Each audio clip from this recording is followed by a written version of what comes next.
After catching a Skytrans flight from Cairns, Chris Beldon from Apala and myself have arrived at Bamaga Airport in far north Queensland. From here, we're on our way to the very top of Cape York.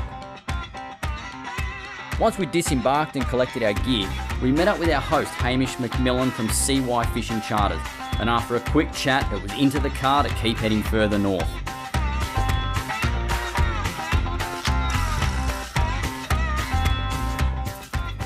Travelling along sealed and unsealed roads for a couple of hours, we arrived right at the very tip of Cape York, and that's where we could see our ultimate destination, Albany Island. The final leg of our trip was via barge, leaving behind an island with a population of 23 million, heading to another with a resident population of 4, plus a dog and 2 pigs.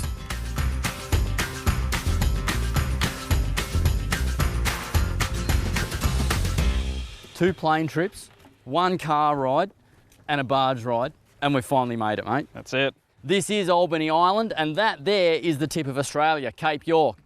We're here for a couple of days of fishing. The weather's absolutely sensational at the moment. I think we're going to spend the afternoon getting our gear ready, kick back and enjoy what is the top end of Australia, and then tomorrow morning, we're into the thick of it. Let's get our gear ready, mate. Let's do it. At the start of the wet season in the northern part of Australia, the weather can change more often than it does in my hometown of Melbourne. The early mornings are overcast as the first monsoon rains move through, and then just before breakfast the skies would start to clear just in time for fishing.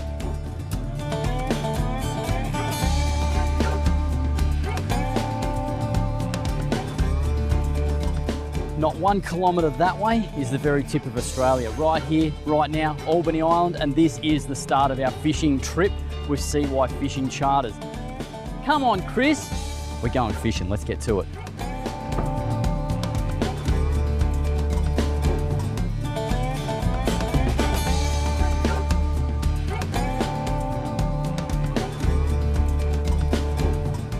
How are you, Hamish? Yeah, mate. Everybody, this is Hamish McMillan, and you run this amazing establishment up here. Absolutely, mate. Good to have you guys up here. Not a bad place for you to live, mate. It's not too bad. How long have you been here for? I've been here 5 years. Oh, nice. This is, yeah. Nice. And it's quite unique that we are on an island, but the mainland is quite literally just over there. I wouldn't want to try and swim that far because I reckon there'd be a few bities in this part of the world. Yeah, probably not a good idea, mate. But prime spot for being remote, but not too remote. Yeah, fair enough. Now, Beldon keeps telling me that this is one of the best places he's ever fished. It must mean that he's actually caught something here. Well, he has caught a few little fish from time to time, mate. But that's one of the beauty about this spot is you've got heaps of options and lots of species, yeah, to be able to target. And while there's barra here, it's definitely more of that blue water sort of stuff. Yeah, definitely. We've got rivers around here, but because the blue water, yeah, is so spectacular and there are heaps of options, we sort of concentrate on that more. Beautiful. I think it's time for us to go fishing. But first of all, I need some brekkie, and I have heard for about 6 months about these super mango smoothies. They are pretty good. So I need like a jug of it. Let's go have some brekkie.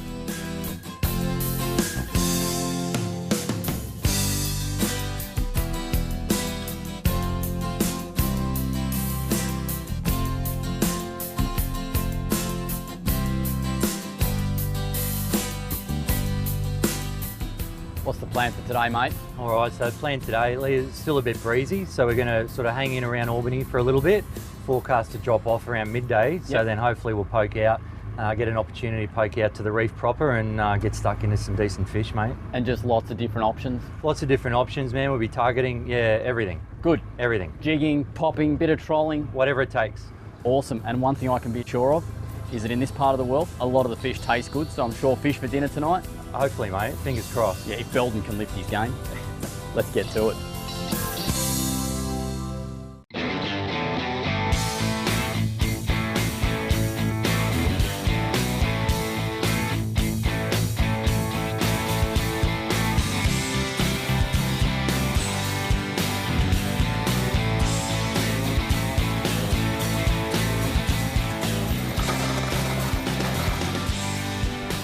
Righto, guys. We've just dropped the anchor down here. We've got a bit of a reef ledge just behind us here, the current pushing up into it.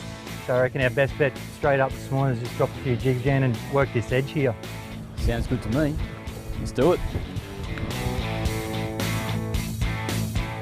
I've got to be honest, mate, I know there's a lot of GTs and all that stuff up here, but it's the light jigging, the Gamoku fishing that I really am excited about, and to be able to stop here first up, I'm fairly wound up. Got a box full of small jigs that Chris and I were getting ready last night, all different sizes and shapes. This is the Gamoku jig, and I've just put a little rubber skirt on it to give it extra action and flutter, and that will slow the jig down. We've got the Koikas, which is, as you can see, it's wider and flatter, and it's got a lot more wobble to it. So I suppose we pick our weapons, mate, and the party's on. Yeah, I think so. If we don't get something, then we're not in the right place, mate.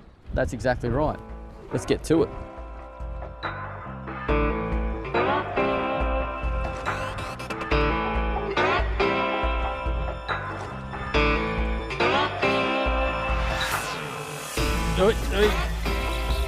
Ease up.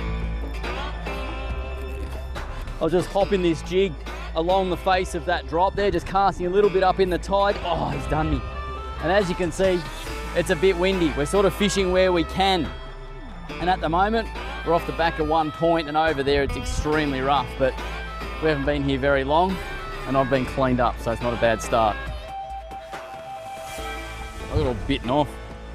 Got him? Yeah, I got him. Let me get another jig on. Might be a few fish down there. Oh, yeah. You right, Chris? Yeah. You're getting stretched, at the mate. moment. He's trying to get down. Grab another jig rod, because there was a bit going on there. And this is where it pays to have multiple rods rigged. You're winning or losing? Oh, I'm losing and slowly getting him back. Might tango here a little bit. Sorry, dude, I'll get out of your way. Oh. Getting stretched. I'm trying to thumb this thing. Good fish, mate. What are you thinking, trevally-ish or? Yeah, trevally-ish. Very, very touch and go with this gear. Although, you can still pull pretty hard on that tackle, can't you, mate? I'm pulling hard, don't worry about that. Running 30 pound on it, so... There's a bend in that thing. That's why these are so much fun. It's like a light version of traditional jigging, and you can catch big fish on these, no problem. Tell you what, I'm going to get mine out the way, Chris. Make sure we get this fish. Thanks, Lee. I'm really not getting a lot on him. You're not winning? I'm winning a little bit at the moment. You're winning it all yet, or what? Yeah. Unfortunately, oh, I lost him. Done him. He was going under the boat. Bummer, mate. Did you bust off or pull the hook? Took the hook with him. Chewed through the hook, so he must have had teeth, I'd say. Great. Bummer.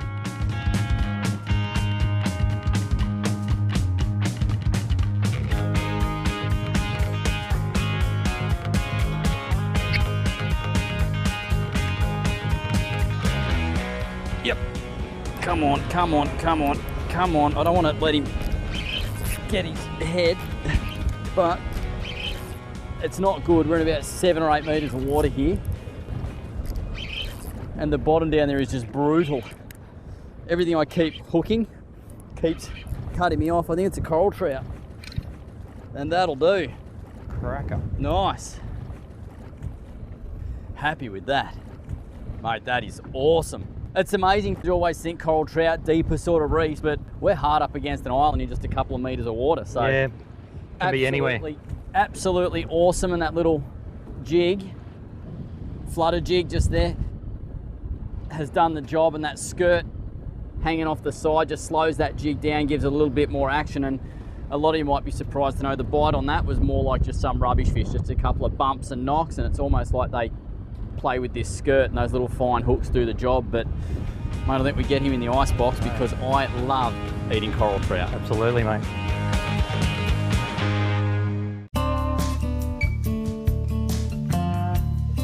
With its surrounding scattered islands and deserted beaches, Albany Island is an incredibly picturesque and tranquil place to visit. It also has a great deal of history. Inside some of the small coves that are scattered along the shores of the island and parts of the adjacent mainland are Aboriginal paintings that date back to pre-European settlement. The island also holds plenty of history relating to early explorers who were among the first white men to travel through Cape York. At the very top of the island is a 19th century graveyard, and during our visit Hamish took me there to have a look and tell me a bit about its history. How long have you known this stuff's here for, mate? Known this for a while. Obviously they've been here for a while. A lot of history. A while? 1877. 1877. The earliest one's 1848. Really? Yeah, 2 members of Kennedy's expedition that Where were are they? first buried here. They're over there a bit. But there's a total of 7 graves, and 5 of them are marked, and the other 2 we're unsure about. Really? Yeah. Very, very interesting. And I find it's interesting too, like in this day and age, people live a lot longer. This Mary Collins died at the age of 33, probably from could have been as simple as a cold or something like that. Mate, scurvy, who knows, Yeah. back in the day.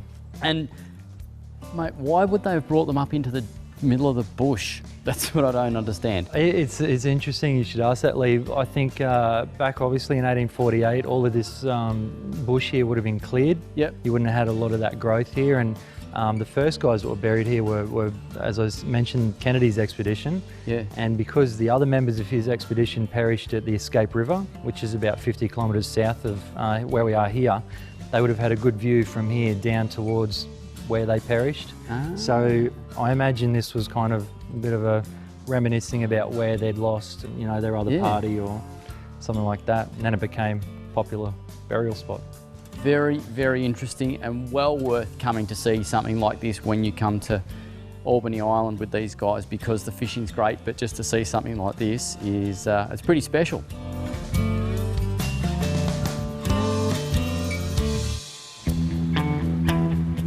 The next day, the weather had improved, so Hamish took us offshore to do some blue water trolling. Quick tip, when you're trolling with lures, you can make it very easy, and it's important to do a couple of things. Spreading your lures out makes life so much easier, and it will catch you more fish. This one here is a shallower running lure, and it's the furthest one back. That one that Chris has got on over there is a medium depth lure, and it's sort of in the middle of the spread, so not quite as far back. And then this guy here at the back of the boat, that's our deepest diver, and that's the shortest. The idea is that with that lure diving the deepest, as we turn, the other lines can all cross over the top of each other, and you're not going to get tangles. The worst thing we could do is put the deepest diver further back. He's going to then cross other lines, you get tangles. The other thing is that staggering your spread, you'll find out where the fish want to eat the lure. Some days they'll just want to eat them all in short. Other days, and quite often the really big fish, he'll be a bit more wary and he'll eat the lure that's furthest back. When we're trolling skirted lures, the furthest back one we call a shotgun. And this one's effectively that sort of thing as well.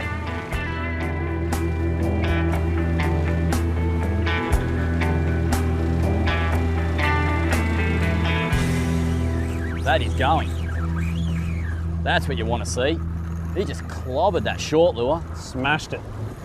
Wow. Starting to go down a bit. I'm wondering if it's a bit, GT. yeah, trevally-ish sort of. Hamish is just getting us back up on this fish because it's heading deep. So you don't want it to get its head down in that reef, which is just like razor blades. Amazing how effective that short lure can be. You know, fish will come up to see what the commotion is, and when there's that lure right up in there, it can be deadly effective. Sort of over those first few hectic seconds, just edging back on this guy now. It's all about keeping up with the fish. If he changes direction, it's coming up a bit high now. Maybe it is a mackerel, who knows? There's a bit of colour out the back there. It's not overly heavy tackle, and I like to fish light tackle as much as I can. A, because it doesn't hurt me as much, but I just find that in a lot of cases you can just baby the fish that little bit more. You know, just you give it to them a little bit easier, and they'll just come in a little easier. I reckon it might be trevally. It sort of looks short, shiny, and a bit round. Yeah, it's a GT, mate. Is it? Yep, you can just see him out the back there. One thing you can be sure of, these guys aren't done till they're done. You right, mate? Got him? Yep. Well done. That'll do. Happy with that. I'm going to be really careful because these scoots, they will just open you up to the bone. So I'm really trying to hold his tail right back here a bit. And in GT terms, not a big one. Big blunt head, quite large teeth. And pretty much whatever these guys bite down on, they do some serious damage to.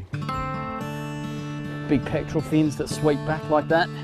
Gives them a lot of stability and a lot of power. And obviously that tail and this caudal keel is vital to all their power and what they do. What do you reckon, mate? We might send him back. Yeah, send him home. Try and find the right species, a mackerel.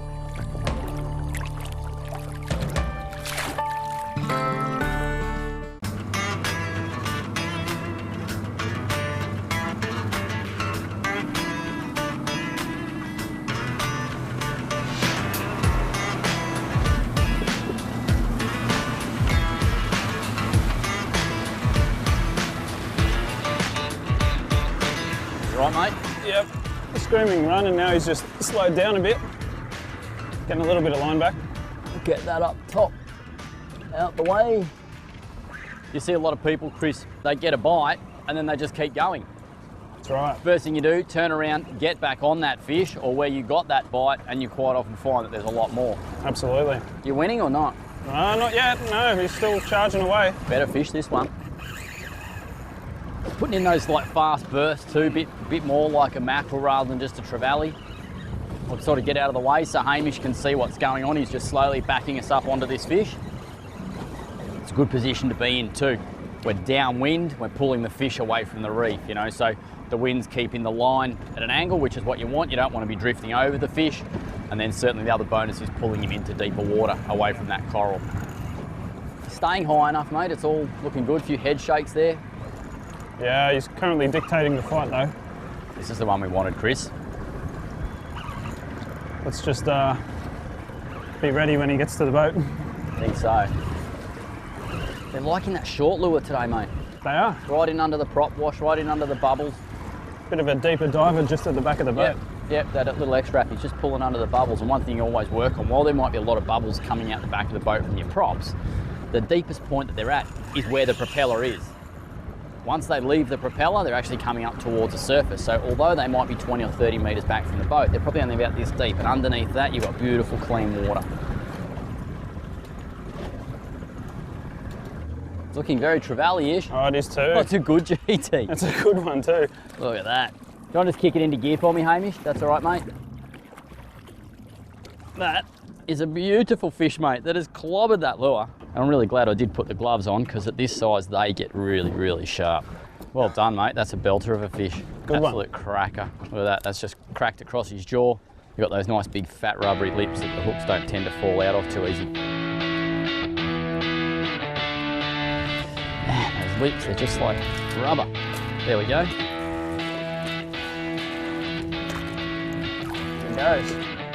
Well done, mate. Thanks, mate. Well done. Great fish. Thanks, Lee. Can you make it a mackerel next time? Thanks for that, Hamish. That's all right, mate. Welcome, mate. Thanks, everyone. Hey, good work, Chriso. Crack a fish, mate. Thank you. Hey, good stuff.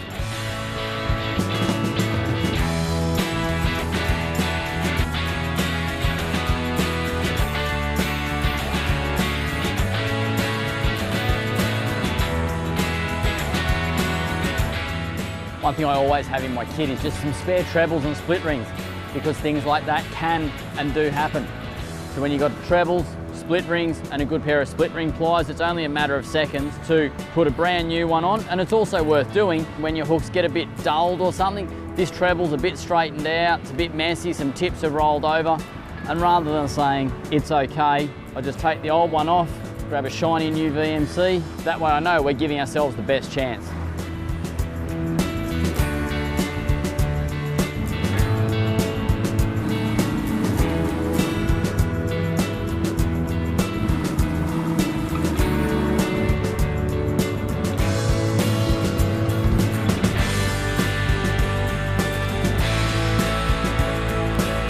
Trying to have lunch. You can see there on that one though, the way that tip just bent over, there was no real speed to it. It's certainly not the sort of fish we're after. It's still a decent little fish, but on that mackerel bite, the tip just folds away so quick and the reel screaming before you can even say anything. This might be a mackerel, but it'll just be a little guy. It's certainly not the colour of a mackerel. However, this, I can tell you, is going to end up on the dinner plate tonight. Very happy about that. And that's the bonus to trolling over these shallow reefy areas. And just out there's a big bommy where all the mackerel are, but we're looping around on this reef edge. And every now and then, you get a beautiful bonus being a coral trout. And if there's one thing I can assure you, they taste probably even better than they look.